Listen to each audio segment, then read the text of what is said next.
Fala pessoal, sejam bem-vindos a mais uma aula da Ion School Online. Essa daqui é a nossa 7ª aula falando a respeito das cartas gerais do Novo Testamento. Nas nossas últimas aulas nós falamos a respeito da primeira carta de João, depois nós falamos a respeito da segunda carta de João. Hoje nós vamos falar a respeito da terceira carta ou epístola de João. Terceira porque nós já vimos a primeira e a segunda que elas já tinham sido escritas. Então é preciso que a próxima que chega seja chamada de terceira e não de segunda e nem de primeira. Isso é muito óbvio. Essa carta então, a terceira carta de João, é também a segunda carta mais curta do Novo Testamento, perdendo apenas para a segunda carta de João, que também contém menos de 300 palavras no grego, no original. Cada uma dessas duas cartas foi escrita provavelmente no original em apenas uma folha de papiro. Pequena carta, muito pequena. O autor dessa carta, primeiro,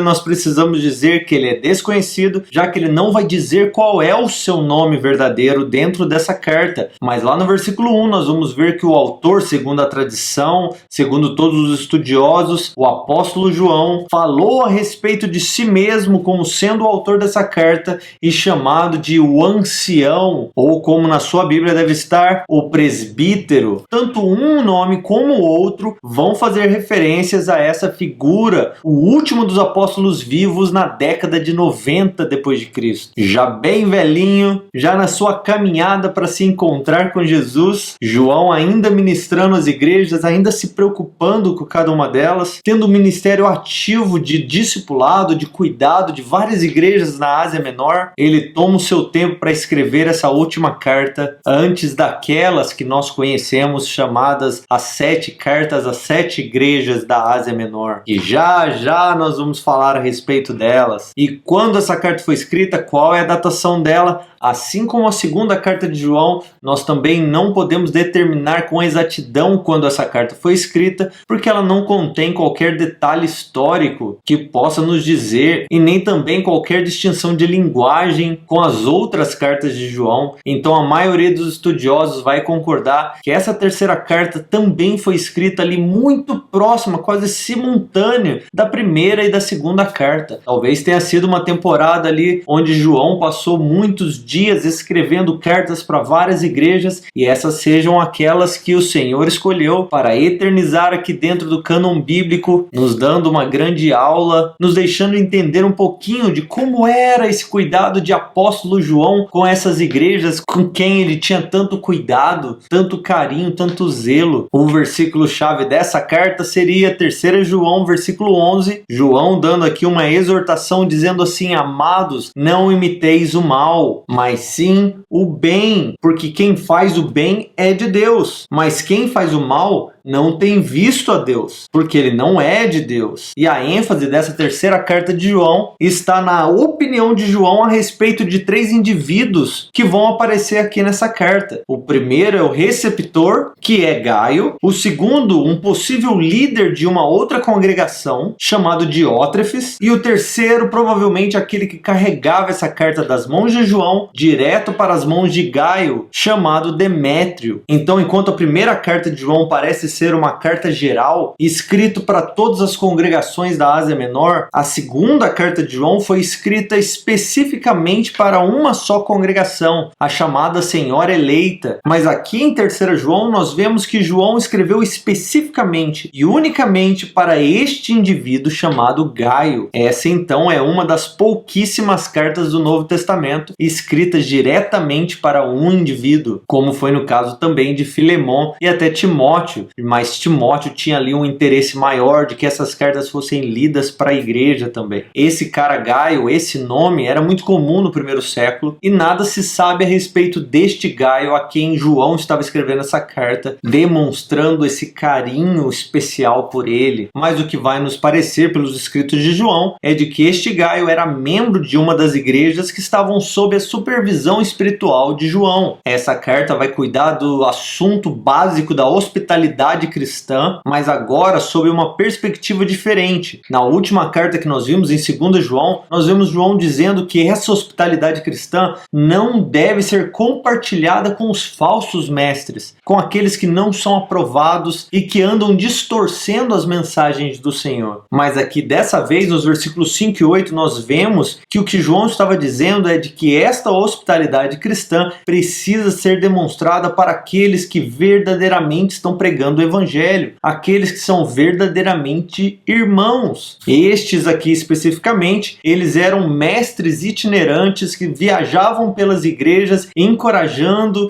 e exortando e ensinando essas igrejas, e segundo João, eles eram aprovados, eles eram recomendados por ele, mas aparentemente o que estava acontecendo aqui é de que algumas dessas congregações, em especial a congregação liderada por Diótrefes, não estava fazendo aquilo que ele deveria. Então João está escrevendo essa carta para deixar Gaio saber o que realmente ele precisa fazer. Começando no nosso esboço, então, no versículo 1 ao versículo 2 é onde nós encontramos a saudação do autor. Aqui é uma saudação bem breve, bem rápida e simples, onde o presbítero está se apresentando a Gaio, dizendo que este Gaio é alguém que ele ama por causa da verdade, o que é um tema muito comum aqui nas cartas de João. João está sempre colocando em evidência a verdade. No versículo 2 ele vai dizer assim: amado, desejo que sejas bem-sucedido em todas as coisas e tenha saúde, assim como a tua alma vai bem. Essa oração é muito significativa, e o que João estava dizendo aqui é que Gaio, este amigo querido dele, este cooperador, esse líder no meio das congregações, era um homem espiritualmente forte e que todos testemunhavam daquilo. E João então faz essa oração por Gaio, pedindo que a saúde física dele seja correspondente a esse vigor espiritual que ele carrega. Depois do nosso esboço, do versículo 3 ao 8, João vai continuar falando sobre Gaio. Gaio aqui sendo aquele que recebeu a carta de João, e que João está dizendo aqui que tem um testemunho muito bom. Ele é fiel em andar na verdade. No versículo 4 ele vai dizer assim: eu não tenho maior alegria que esta, quando eu ouço que os meus filhos andam na verdade. Aí refletindo um grande carinho que João tinha por Gaio, por talvez ter sido salvo por meio de seu ministério ou discipulado por João, e essa fidelidade em andar na verdade aqui também está relacionada ao fato de Gaio ser alguém hospitaleiro. Ele recebia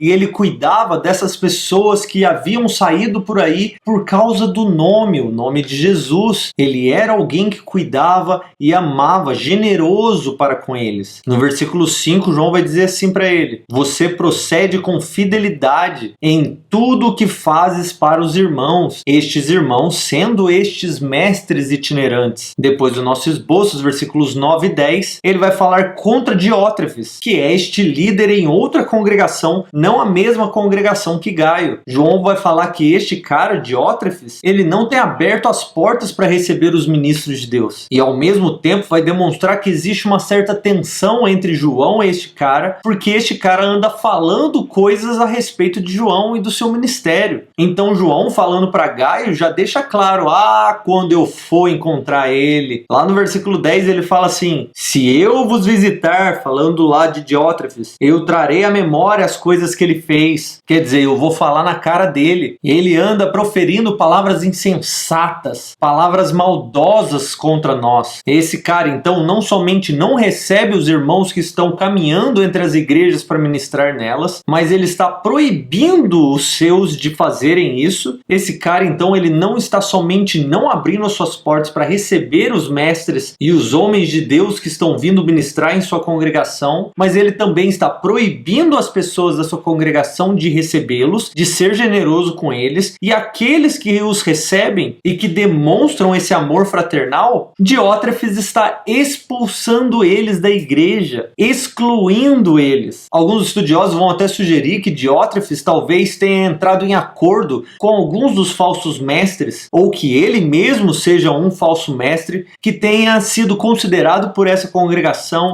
e chegado à liderança, e que agora ele estava em uma tentativa de separar essa igreja do cuidado de João. Mas como nós não temos muitas evidências a respeito disso que nós estamos falando, nós só podemos conjecturar o porquê que Diótrefes não está se submetendo às ordens e o cuidado de João. Depois do nosso esboço do versículo 11 e 12, João vai falar a respeito de Demétrio. Esses versículos, então, eles vão elogiar a pessoa de Demétrio, que é quem levou essa carta para Gaio. Com palavras mais claras, o que João estava fazendo aqui, elogiando Demétrio, é dizendo: ei, Gaio, você sempre é generoso, você sempre é hospitaleiro, cuide desse rapaz, eu que estou enviando ele, seja hospitaleiro com ele também. E é aqui que entra o versículo chave, no versículo 11, quando ele diz assim: amados, não imiteis o mal, quer dizer, não imita o que o outro está fazendo lá naquela congregação, mas imitem o bem. Quem faz o bem é de Deus, mas quem faz o mal não tem visto a Deus. E este é o testemunho de Demétrio, que, de acordo com o versículo 12, até mesmo a verdade testemunha bem a respeito dele. Então é um homem de Deus, é um homem correto. Recebe ele aí, Gaio, por favor. E por último, nesse pequeno esboço, os versículos de 13 até o 15, com a conclusão dessa terceira carta de João. Aqui então o presbítero vai concluir a sua ideia, a sua escrita de maneira rápida, falando para Gaio a respeito do desejo que ele tem de encontrá-los, de revê-los, porque ele não vai gastar aqui a tinta da sua caneta e sua folha de papiro para escrever tudo o que ele queria dizer. Ele vai guardar tudo, porque já, se Deus abençoar, ele vai encontrar eles e vai poder derramar tudo aquilo que ele tem para falar. No versículo 15, então, ele vai finalizar essa carta com uma pequena bênção, dizendo que a paz seja contigo, e acabar sua carta com os famosos abraços: oi, tchau, Deus abençoe, fulano tá mandando oi para vocês. Eu sempre fico imaginando que nessa época, talvez João, Paulo, Tiago, Pedro, quando eles escreviam, eles falavam pro pessoal da comunidade: olha só, eu tô escrevendo a carta lá para Gaio, se vocês quiserem dizer alguma coisa, manda um oi pra ele, diga que fulano mandou um tchau, tá? Fala pra ele que eu tô mandando um abraço pra família dele. Aí no final da sua carta eles vão escrever: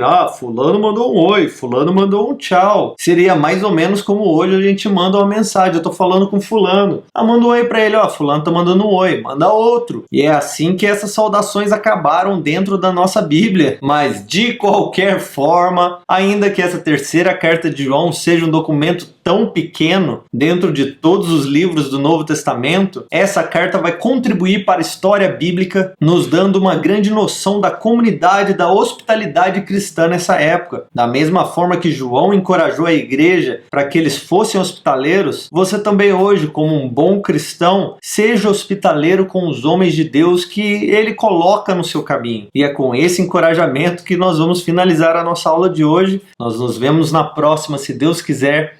Deus abençoe.